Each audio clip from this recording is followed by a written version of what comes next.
Hello student, this is Sagar and welcome back to my YouTube channel SS study point. So student, आज के इस video में हम करने वाले हैं class 10th CBSE board electricity chapter के कुछ मोस्ट इंपॉर्टेंट क्वेश्चन जो कि आपके बोर्ड एग्जाम 2024-25 के लिए बहुत ही ज्यादा इंपॉर्टेंट होने वाला है और मोस्ट प्रॉब्ली कि क्वेश्चंस आपको इलेक्ट्रिसिटी में से जितना क्वेश्चन आज मैं कराने वाला हूं उसमें से ही आपको क्वेश्चन मिल जाए। तो अच्छे से इस वीडियो को करेंगे, लास्ट तक बने रहना इस वीडियो में। और जिन्होंने अभी तक थ्योरी पार्ट नहीं कवर किया है, प्लेलिस्ट में आपको मिल जाएगा, डिटेल्ड वीडियो भी मिल जाएगा, रैपिड रिवीजन भी आपको मिल जाएगा, तो वहां से आप देख लो। फिलहाल आज हम करेंगे बहुत ही जल्दी में जो भी क्वेश्चन हमारे पास है 20-25 क्वेश्चन, वो सारे क्वेश्चन आज बहुत ही तेजी में हम लोग करने वाले हैं। राइट, तो स्टार्ट करते हैं फर्स्ट क्वेश्चन से। फर्स्ट क्वेश्चन देखो, फर्स्ट क्वेश्चन यहाँ पे क्या कह रहा है कि अ metallic conductor has loosely bound electron called free electron, the metallic conductor is. Right, एक मेटालिक कंडक्टर है, लूजली बाउंड इलेक्ट्रॉन्स है जिसको हम फ्री इलेक्ट्रॉन्स कहते हैं। राइट, तो वो मेटालिक कंडक्टर होगा कैसा? तो बच्चा न्यूट्रल होगा, क्योंकि फ्री इलेक्ट्रॉन है, लूजली बाउंड है। ये नहीं कह रहा क्वेश्चन में कि इलेक्ट्रॉन निकल गए हैं या इलेक्ट्रॉन लूज हो गया या इलेक्ट्रॉन गेन हो रहा है, इसका कोई भी जिक्र नहीं किया वो क्वेश्चन में। सिर्फ इतना कह रहा भैया कि फ्री इलेक्ट्रॉन्स हैं, लूजली बाउंड इलेक्ट्रॉन्स जो उनको फ्री इलेक्ट्रॉन कहते हैं। राइट, तो ये क्या हो जाएगा? न्यूट्रल हो जाएगा। क्या हो जाएगा? न्यूट्रल हो जाएगा। लेकिन अगर यहीं पे ये कहता भाई, अगर यहीं पे ये कहता कि इलेक्ट्रॉन हमारा लूज हो रहा है, इलेक्ट्रॉन हमारा गेन हो रहा है। राइट, तो अगर लूज का केस होता तो पॉजिटिव चार्ज आ जाता, अगर गेन का केस होता तो बच्चा ये नेगेटिव चार्ज आ जाता। राइट, चलो नेक्स्ट देखो, यहाँ पे क्या कह रहा है कि which of the following expression does not represent the electric power in the circuit?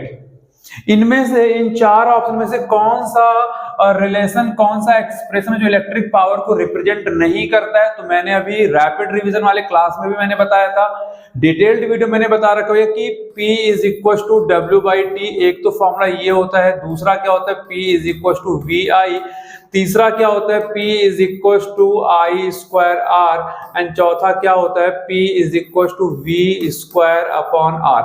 ये चार फॉर्मूले होते हैं। अब देखो VI तो होता है, यानी कि ये हमारा रिप्रेजेंट कर रहा है, ये ऑप्शन तो नहीं होगा, VI तो हमारा होता है। देखो यहाँ पे देन I², देखो देन V²/R की बात कर रहा तो V²/R भी है, I²R भी है, तो यानी कि ये तीन ऑप्शन तो हमारे नहीं होंगे। ये तीनों ऑप्शन जिसको मैंने क्रॉस किया है ये इलेक्ट्रिक पावर को रिप्रेजेंट करते हैं। बचा हमारे पास कौन सा?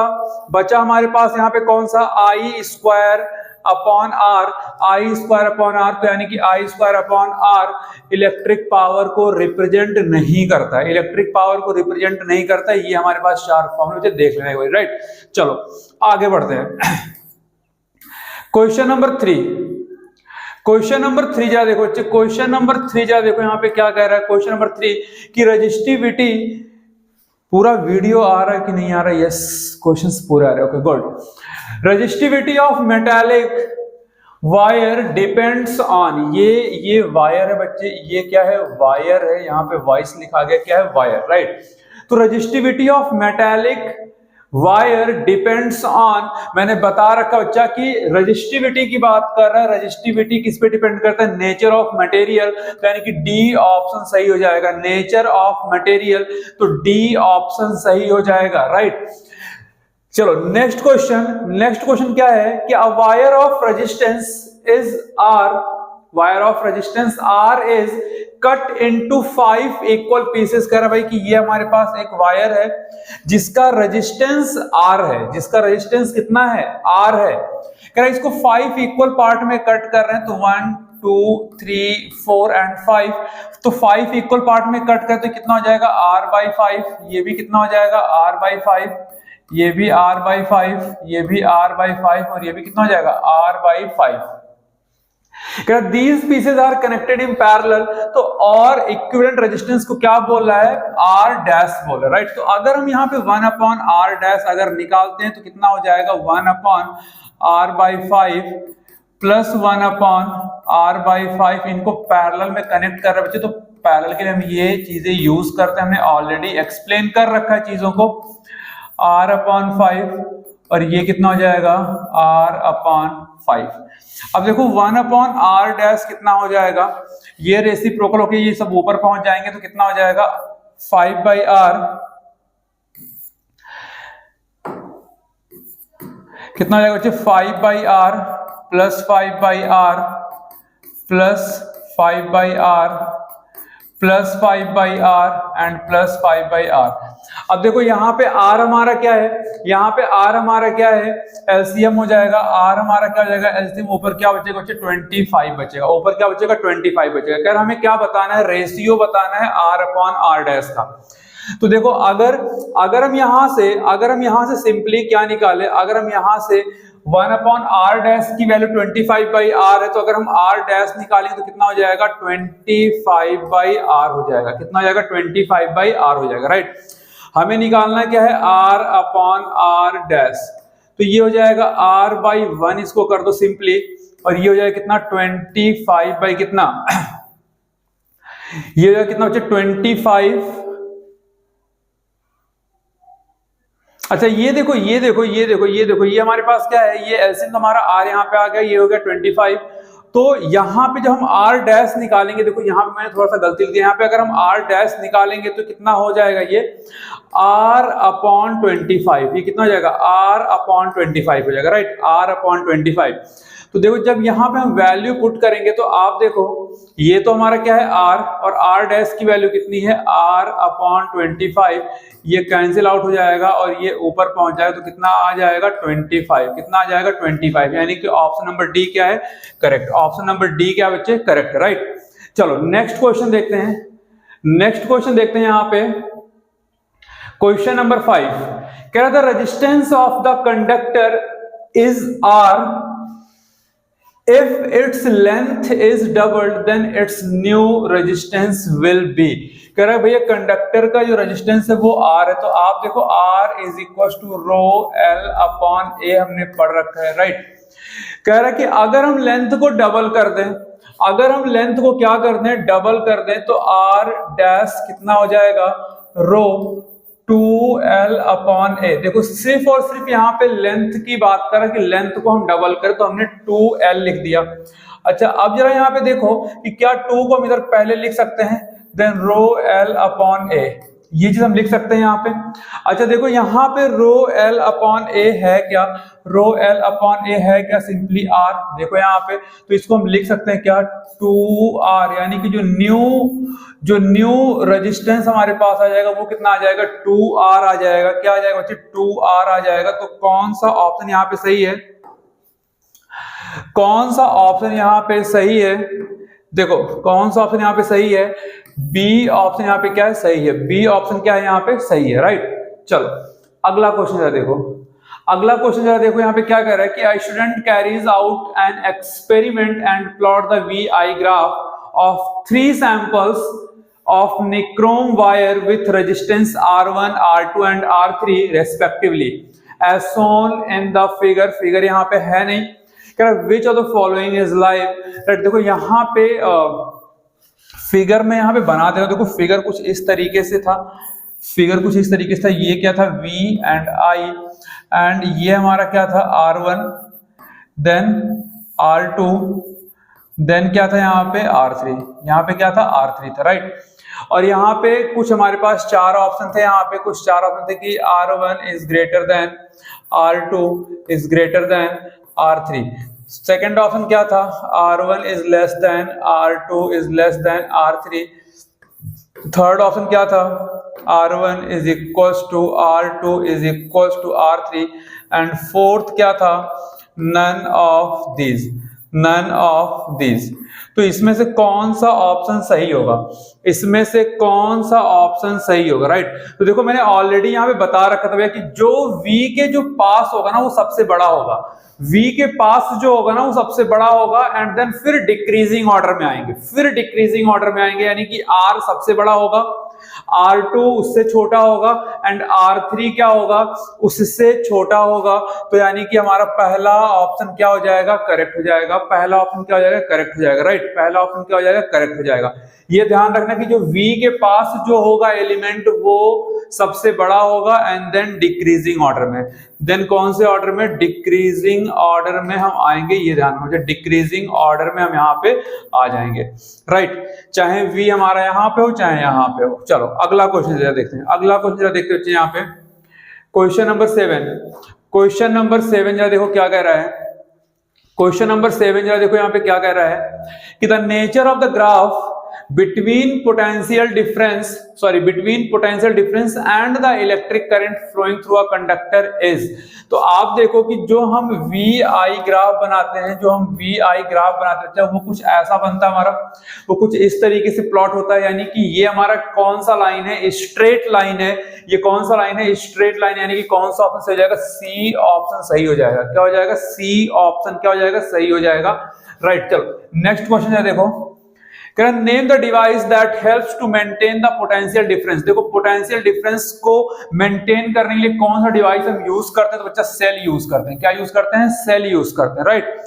या फिर आप कहो बैटरी भी हम यहाँ पे लिख सकते हैं, बैटरी भी हम यहाँ पे लिख सकते हैं, लेकिन जो फर्स्ट आप कोशिश करना वो सेल को लिखने की कोशिश करना, right, because battery is a combination of cell. तो फर्स्ट जो आपका आंसर जाएगा वो किस पे जाएगा, सेल पे जाएगा। चलो नेक्स्ट क्वेश्चन देखते हैं। नेक्स्ट क्वेश्चन देखो यहाँ पे क्या कह रहा है कि what determine the rate at which energy is delivered by a current, right. तो देखो यहाँ पे क्या कह रहा है, what determine the rate at which energy is delivered by a current.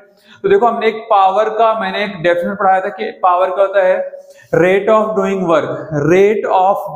Work by an electrical appliances, यानी कि कोई भी इलेक्ट्रिकल अप्लायंसेस कितनी एनर्जी कंज्यूम कर रही है पर यूनिट टाइम, वो क्या होता है, इलेक्ट्रिकल पावर होता है। तो यही यहाँ पे कह रहा है rate at which energy is delivered by a current, तो क्या हो जाएगा, इलेक्ट्रिक पावर। क्या हो जाएगा बच्चे यहाँ पे, इलेक्ट्रिक पावर। क्या हो जाएगा answer, electric power, right, electric power. Next जरा देखो, name the physical quantity whose SI unit is joule upon coulomb. Whose SI unit is joule upon coulomb. देखो जूल किसका होता है, वर्क डन का होता है, कूलम किसका होता है, चार्ज का होता है, और ये क्या होता है, पोटेंशियल डिफरेंस होता है। क्या होता है बच्चे, पोटेंशियल डिफरेंस, राइट। तो name the physical quantity whose SI unit is joule per coulomb, joule per coulomb, तो क्या हो जाएगा, पोटेंशियल डिफरेंस। क्या हो जाएगा बच्चे, पोटेंशियल डिफरेंस। क्या हो जाएगा यहाँ पे, पोटेंशियल डिफरेंस हो जाएगा, राइट। चलो next, why are copper wires used as connecting wire. तो कई सारे रीजन है। कॉपर वायर क्या होता है, गुड कंडक्टर होता है। कॉपर वायर क्या है, गुड कंडक्टर है। रेजिस्टेंस इसका कम होता है, चीप होता है। तो ये रीजन होता है कि हम कॉपर वायर को यूज करते हैं as a connecting wire. Reason मैंने बताया आपको 3। पहला क्या, गुड कंडक्टर होता है, दूसरा रेजिस्टेंस इसका कम होता है, एंड तीसरा कि ये हमें चीप सस्ता मिलता है, राइट। चलो अगला question, question number 12। A wire of resistivity rho. ये क्या लिखा है, रो लिखा है। A wire of resistivity rho is stretched to double its length. एक वायर है जिसकी रेजिस्टिविटी क्या है, रो है, उसको स्ट्रेच कर रहे हैं, जो भी लेंथ था उससे डबल, जो भी वायर का लेंथ था उसको स्ट्रेच करके उस वायर के लेंथ का डबल कर दे रहे हैं, राइट। कह रहा what is it's new resistivity, right. एक वायर है हमारे पास, एक वायर है, मान लो ये L है, इसको स्ट्रेच करके इसको 2L कर दे रहे हैं। कितना कर दे रहे हैं, 2L कर दे रहे हैं। तो कह रहे हैं भैया कि इसकी रेजिस्टिविटी कितनी होगी। पहले इसकी रेजिस्टिविटी क्या थी, रो थी, तो यहाँ पे रेजिस्टिविटी कितनी होगी। तो ध्यान रखना बच्चा कि जो रेजिस्टिविटी होता है ना तो लेंथ पे डिपेंड करता है, ना तो क्रॉस सेक्शन एरिया पे डिपेंड करता है, ना तो टेम्परेचर पे डिपेंड करता है। रेजिस्टिविटी डिपेंड करता है नेचर ऑफ मटेरियल पे। तो यहाँ पे रेजिस्टिविटी हमारा क्या रहेगा, सेम रहेगा, रेजिस्टिविटी पे कोई भी फर्क नहीं पड़ेगा, ये क्या रहेगा, रिमेन्स सेम। क्या रहेगा यहाँ पे, रिमेन्स सेम। ध्यान देना, किसी वायर की बात कर ले, क्रॉस सेक्शन एरिया चेंज हो जाए, लेंथ चेंज हो जाए, कुछ भी हो जाए, अगर वो आपसे कहता हो यार रेजिस्टिविटी, तो रेजिस्टिविटी पे कोई फर्क नहीं पड़ेगा जब तक कि नेचर ऑफ मटेरियल की बात ना करे। चलो अगला क्वेश्चन कह रहा है what is the resistance of an ammeter. What is the resistance of an ammeter. तो देखो अगर हम रेजिस्टेंस ऑफ एन अमीटर की अगर हम बात करें तो ये क्या होता है, ऑलमोस्ट जीरो होता है। क्या होता है, ऑलमोस्ट जीरो होता है। ऑलमोस्ट क्या होता है, जीरो होता है, राइट। रीजन क्या होता है, क्योंकि अमीटर में हम क्या मेजर करते हैं, अमीटर में हम क्या मेजर करते हैं, करंट मेजर करते हैं कि हमारे सर्किट में, ओवरऑल सर्किट में कितना करंट फ्लो कर रहा है, राइट। तो अगर हम अमीटर का रेजिस्टेंस बढ़ा देंगे तो करंट हमें कम मिलेगा, क्योंकि यहां पे क्या होता है कि I is inversely proportional to R, I is inversely proportional to R। अगर हम रेजिस्टेंस बढ़ाएंगे तो हमें करंट कम मिलेगा, तो हम करंट को एक्यूरेटली मेजर नहीं कर पाएंगे, करंट को हम एक्यूरेटली मेजर नहीं कर पाएंगे, राइट। तो अमीटर का काम होता है करंट को मेजर करना, और अगर करंट मेजर कर रहा है तो वहां पे रेजिस्टेंस को हमें मिनिमम रखना पड़ेगा या ऑलमोस्ट जीरो आप कह दो, राइट। चलो अगला क्वेश्चन, अगला क्वेश्चन क्या है कि how does use of fuse wire protect electrical appliances. देखो अगला क्वेश्चन यहाँ पे क्या कह रहा है कि how does fuse wire, question number 14, question number 14 की हम बात कर रहे हैं, कह रहा है कि how does use of fuse wire protect electrical appliances. देखो यहाँ पे फ्यूज वायर की बात कर रहा है। देखो फ्यूज वायर क्या होता है, लो मेल्टिंग पॉइंट होता है, इसका क्या होता है, लो मेल्टिंग पॉइंट होता है। ध्यान रखना, क्या होता है, लो मेल्टिंग पॉइंट होता है, राइट। क्या होता है, फ्यूज वायर का मेल्टिंग पॉइंट क्या होता है, बहुत लो होता है। अब देखो अगर ऑल ऑफ सडन करंट बढ़ जाता है, अगर ऑल ऑफ सडन क्या होता है बच्चे, करंट बढ़ जा रहा है, तो फ्यूज वायर क्या हो जाएगा, मेल्ट हो जाएगा। फ्यूज वायर जैसे ही मेल्ट होगा सर्किट ब्रेक हो जाएगा, करंट की सप्लाई बंद हो जाएगी और हमारा जो भी इलेक्ट्रिकल अप्लायंसेस है वो बच जाएगा, राइट, वो बच जाएगा। तो किस तरीके से प्रोटेक्ट करते हो, यह बता देना कि फ्यूज वायर का जो मेल्टिंग पॉइंट होता है वो क्या होता है, बहुत लो होता है। करंट जैसे ही ऑल ऑफ सडन इंक्रीज करेगा, बढ़ेगा, तो फ्यूज वायर मेल्ट हो जाएगा, और फ्यूज वायर मेल्ट हो जाएगा तो सर्किट ब्रेक हो जाएगा, और इस तरीके से हमारे जो डिवाइसेस हैं, जो इलेक्ट्रिकल अप्लायंसेस हैं, वो बच जाएंगे, राइट। चलो क्वेश्चन नंबर 15, क्वेश्चन नंबर 15 देखो यहाँ पे क्या कह रहा है कि calculate the resistance of an electric bulb which allow 10 ampere current. देखो हमें आई यहाँ पे दे रखा है, आई हमें दे रखा है कितना, 10 ampere current when connected to a 220 volt power supply, हमें V दे रखा है, तो आपने ओम्स लॉ पढ़ रखा, V इज इक्वल टू क्या, IR, और आपको R कैलकुलेट करना है तो V अपॉन I। देखो ये दे रखा है 220 वोल्ट, और ये हमें दे रखा है 10, ये 0 0 कट जाएगा, कितना आ जाएगा, 22 ओम आ जाएगा। इसका आंसर क्या आ जाएगा बच्चे, 22 ओम आ जाएगा। यानी कि जो क्वेश्चन नंबर 15 है उसका आंसर कितना आएगा, 20 ओम आ जाएगा। कितना आएगा बच्चे, 20 ओम आ जाएगा। चलो नेक्स्ट क्वेश्चन कह रहा है define the term 1 volt. Define the term 1 volt, ये भी मैंने ऑलरेडी बता रखा। देखो इसको हम क्या लिखेंगे, 1 volt is equal to 1 joule upon 1 coulomb. ऐसे आप लिख लो, ऐसे आप पहले लिख लो। अब देखो इसका मतलब क्या है, इसका मतलब क्या है कि अगर 1 जूल चार्ज को एक जगह से दूसरे जगह, मतलब एक नोन पॉइंट से दूसरे नोन पॉइंट तक ले जाने में अगर 1 जूल वर्क डन हो रहा है तो वो क्या हो जाएगा, 1 वोल्ट हो जाएगा, राइट। वो क्या हो जाएगा, 1 वोल्ट हो जाएगा। ये हमारा एक नोन पॉइंट है, ये हमारा दूसरा नोन पॉइंट है। अगर यहां से 1 कूलाम्ब चार्ज को यहां से यहां तक लाने में, मतलब एक नोन पॉइंट से दूसरे नोन पॉइंट तक लाने में अगर 1 जूल वर्क डन हो रहा तो वो क्या हो जाएगा, 1 वोल्ट हो जाएगा। वो क्या हो जाएगा, 1 वोल्ट हो जाएगा। चलो नेक्स्ट क्वेश्चन देखते हैं। नेक्स्ट क्वेश्चन यहां पे देखते हैं। नेक्स्ट क्वेश्चन देखो यहां पे क्या कह रहा है, क्वेश्चन नंबर 17। क्वेश्चन नंबर 17 कह रहा है भाई, why does the connecting cord of an electric heater not glow while the heating element does. यानी कि कह रहे भैया कि ये जो हमारा हीटर होता है, हीटर का जो एलिमेंट होता है वो हमारा ग्लो कर रहा है, लेकिन जो उसके बाहरी पार्ट पे जो कुछ पत्थर टाइप जो लगे होते हैं, जिसको हम कॉर्ड कहते हैं, वो ग्लो क्यों नहीं करता है, वो ग्लो क्यों नहीं करता। तो देखो उसके ग्लो करने का जो रीजन है ना, पहली चीज तो वो क्या है, एक इंसुलेटर है। क्या है, एक इंसुलेटर है, राइट। वो क्या है, एक इंसुलेटर है। तो इंसुलेटर होने की वजह से वो क्या करता है, ग्लो नहीं करता है। इंसुलेटर होने की वजह से वो ग्लो नहीं करता है, लेकिन जो उसका एलिमेंट होता है ना, उसकी रेजिस्टिविटी क्या है, बहुत ज्यादा है। रेजिस्टिविटी ज्यादा होने की वजह से ना, वो जैसे उसमें सप्लाई पास करते हैं तो यहाँ पे हीट का कॉन्सेप्ट लगता है, H is equal to I square R T. H is equal to I square क्या, आर टी। तो एलिमेंट में जब ये चीज लगाएंगे, एलिमेंट में जब ये चीज लगाएंगे तो रेजिस्टिविटी क्या होती है, बहुत ज्यादा होती है, तुरंत वो ग्लो करना स्टार्ट कर देगा। लेकिन अगर वैसे हम कॉर्ड की बात करेंगे, किसकी बात नहीं बच्चे, कॉर्ड की अगर हम बात करें तो यहाँ पे क्या है ना, रेजिस्टेंस ज्यादा है। यहाँ पे क्या है, रेजिस्टेंस ज्यादा है।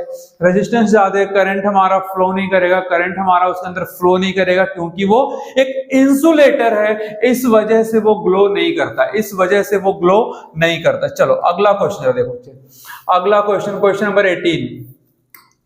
क्वेश्चन नंबर 18 कह रहा है, on what factor does the resistance of conductor depend.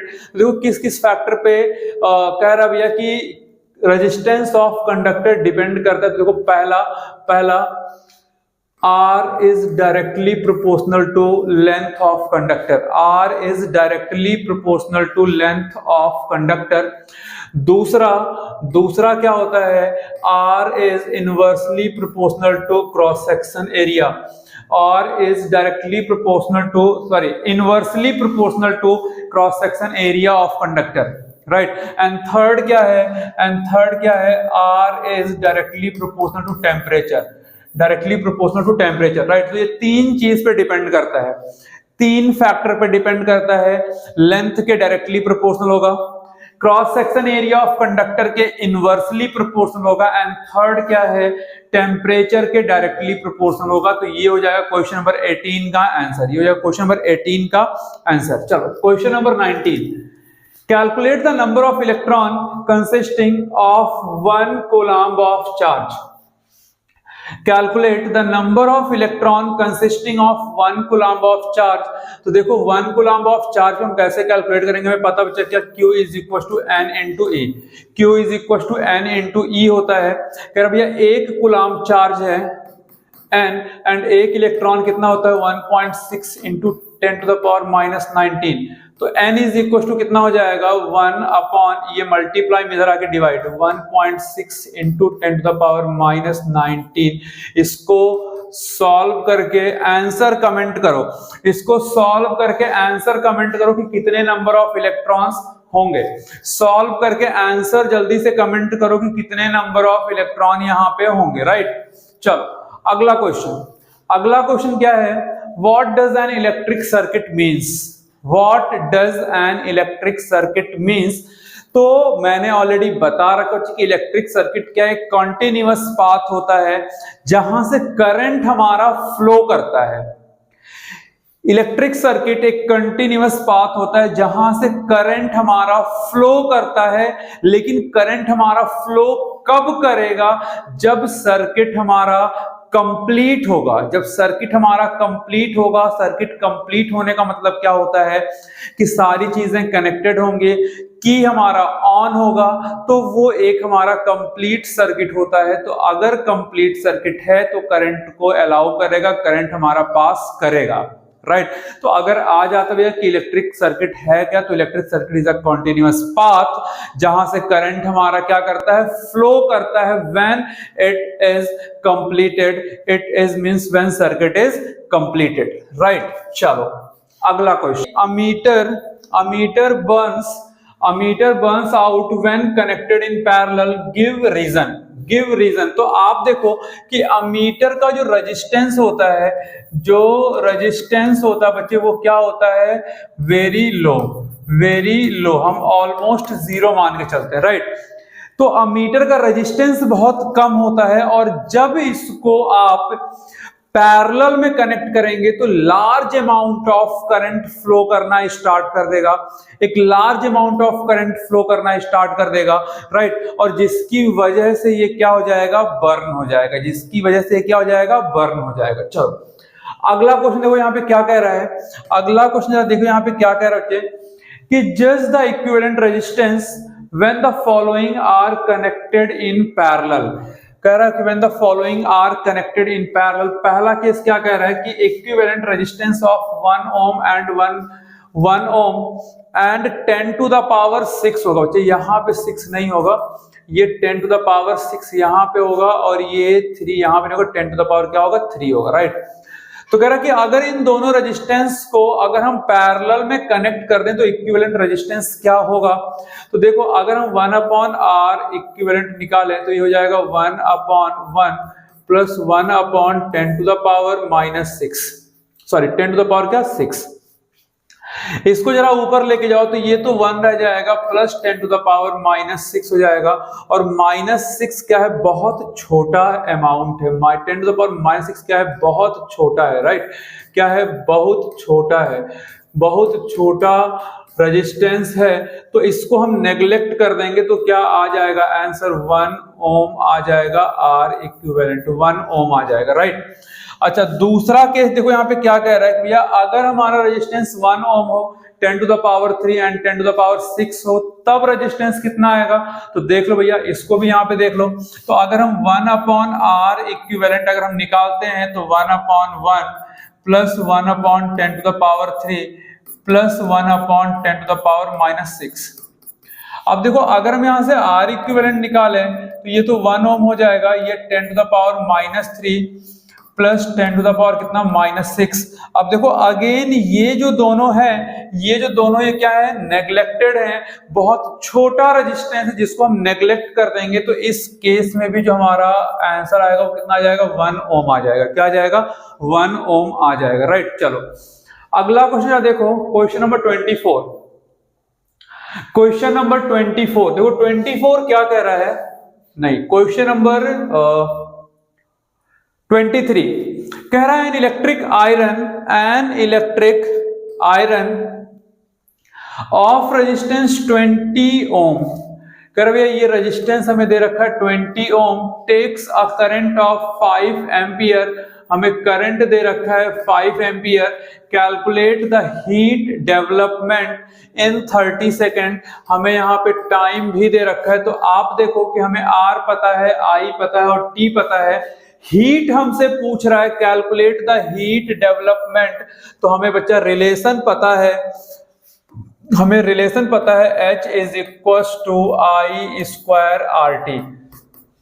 I देखो कितना दे रखा है 5 एम्पियर, तो 5 का स्क्वायर हो जाएगा। रेजिस्टेंस हमें 20 दे रखा है और टाइम हमें दे रखा है 30 सेकेंड। तो ये जरा कैलकुलेट करो, 25 इंटू 20 इंटू 30 जो आएगा वो हमारा क्या हो जाएगा, उतना जूल आंसर आ जाएगा। कुछ जूल हमारा यहाँ पे आएगा। आंसर जल्दी से कमेंट करो, राइट। आंसर जल्दी से कमेंट करो कि कितना हीट हमारा डेवलप होगा, यहाँ पे डेवलप होगा। चलो जल्दी से आंसर कमेंट करो। तब तक हम देखते हैं क्वेश्चन नंबर 24। देखो 24 क्या कह रहा है कि compute the heat generated, again heat generated की बात कर रहा है, while transferring 96,000 coulomb of charge in 1 hour through potential difference of 50 volt। तो देखो यहाँ पे हमें चार्ज दे रखा है, Q हमें यहाँ पे गिवन है, पोटेंशियल डिफरेंस हमें यहाँ पे गिवन है, तो कितना चार्ज हमारा डेवलप होगा। तो आप देखो, आपने हीट का, इसके अलावा मैंने आपको हीट का एक और फॉर्मूला बताया था, VIT। ये हमने एक फॉर्मूला बताया था, H is equal to VIT, potential difference current and time. और आपको पता बच्चा कि I is equal to Q by T होता है। T इधर अगर आएगा तो Q इज इक्वल टू कितना, IT हो जाएगा। तो हम IT के जगह पे, हम इस IT के जगह पे Q रख सकते हैं कि नहीं, इस IT की जगह पे हम Q रख सकते हैं कि नहीं। तो देखो हमारे पास क्या आ जाएगा, H is equal to V into Q। V हमें पता है 50 और Q हमें दे रखा है 96,000। तो जल्दी से इसका भी आंसर बताओ कि कितना जूल आएगा। जल्दी से इसका भी आंसर बताओ कि कितना जूल आएगा हीट डेवलपमेंट। कमेंट में बताओ जल्दी से इसका भी आंसर कि कितना आंसर इसका आएगा, राइट। कैलकुलेशन पार्ट आपका, लॉजिक मैं आपको समझाऊंगा, कैलकुलेशन पार्ट आपका जो आप कमेंट करेंगे तो मुझे भी लगे कि यस आप कुछ सीख रहे हैं, राइट। चलिए अगला क्वेश्चन देखो यहाँ पे क्या कह रहा है, इसका जल्दी से स्क्रीनशॉट लो ताकि मैं इसको इरेज करूं, फिर हम अगले क्वेश्चन बढ़े। चलो अगला क्वेश्चन क्या कह रहा है, क्वेश्चन नंबर 24 कि 3 equal resistances are connected in series. 3 equal resistances are connected in series, then in parallel what will be the ratio of their resistances.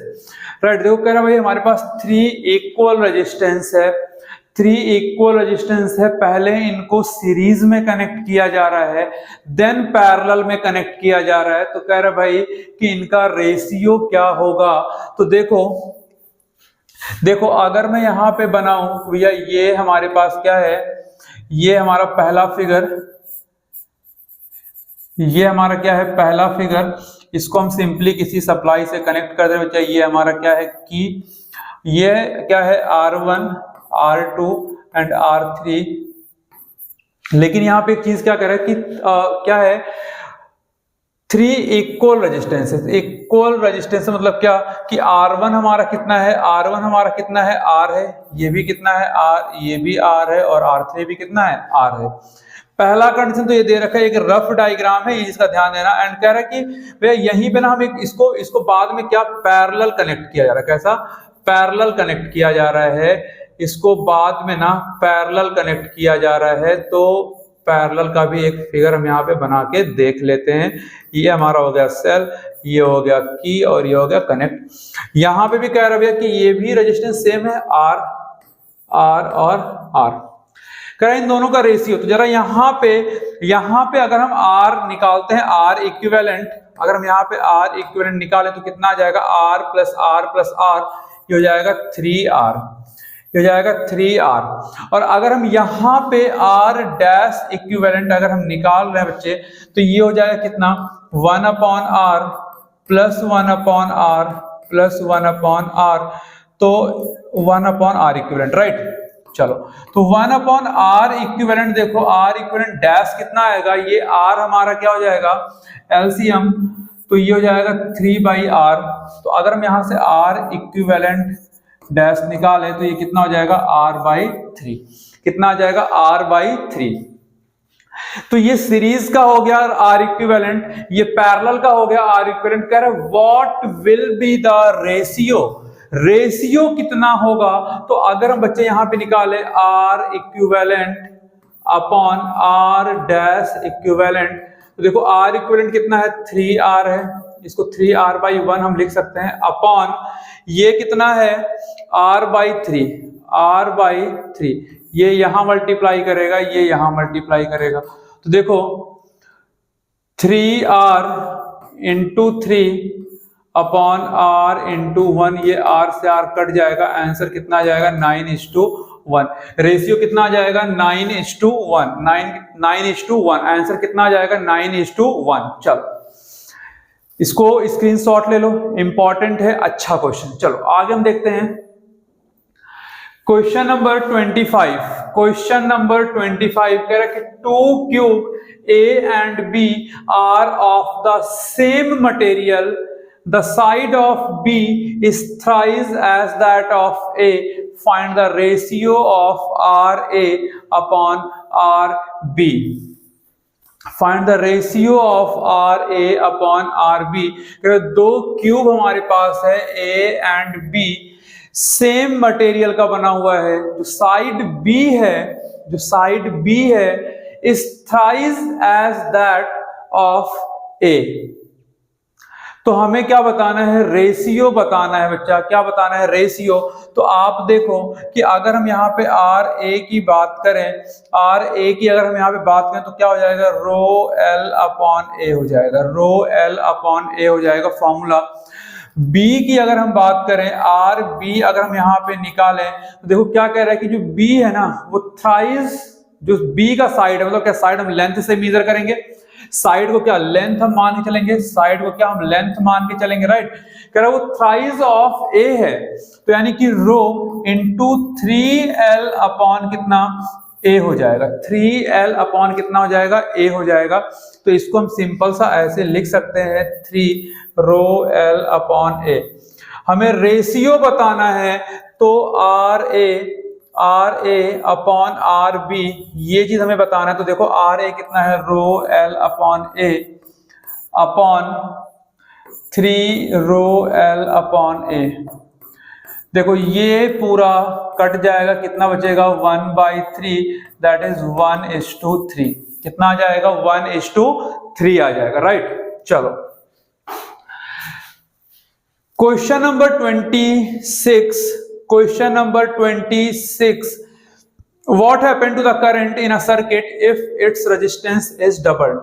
कह रहा भैया कि अगर हम रेजिस्टेंस को डबल कर दें तो सर्किट में करंट कितना फ्लो होगा। तो आपको पता है यहाँ पे कि जो I है वो इनवर्सली प्रोपोर्शनल टू R होता है, I और R का इनवर्स रिलेशन होता है। तो अगर हम रेजिस्टेंस को डबल करेंगे तो करंट क्या हो जाएगा, हाफ हो जाएगा। करंट क्या हो जाएगा, हाफ हो जाएगा। करंट क्या हो जाएगा, हाफ हो जाएगा। ये चीज का ध्यान रखना, करंट क्या हो जाएगा, हाफ हो जाएगा, राइट। अगर हम रेजिस्टेंस को डबल करेंगे तो करंट क्या हो जाएगा, हाफ हो जाएगा। चलो अगला क्वेश्चन क्या कह रहा है कि which has more resistance, 100 what bulb and 60 what bulb. तो ये आपके लिए क्वेश्चन नंबर 27 क्या है, होमवर्क है। क्वेश्चन नंबर 27 आपके लिए होमवर्क है। जल्दी से कमेंट करके बताओ कि किसमें ज्यादा रेजिस्टेंस होगा, किसमें ज्यादा रेजिस्टेंस होगा, 100 वॉट बल्ब में या फिर 60 वॉट बल्ब में, किसमें ज्यादा रेजिस्टेंस होगा, राइट। तो ये थे कुछ most important question from electricity chapter and most probably कि इन्हीं में से आपको बोर्ड एग्जाम 2024 एंड 25 में आपको मिलने वाला है। सो आई होप कि आपको वीडियो समझ में आया होगा, अच्छा लगा तो वीडियो को आप ज्यादा शेयर करें अपने दोस्तों के साथ, क्योंकि बोर्ड एग्जाम बहुत ज्यादा पास में है, प्री बोर्ड भी आपका चल रहा है। मिलते हैं नेक्स्ट वीडियो में, rapid revision of magnetic effect of electric current.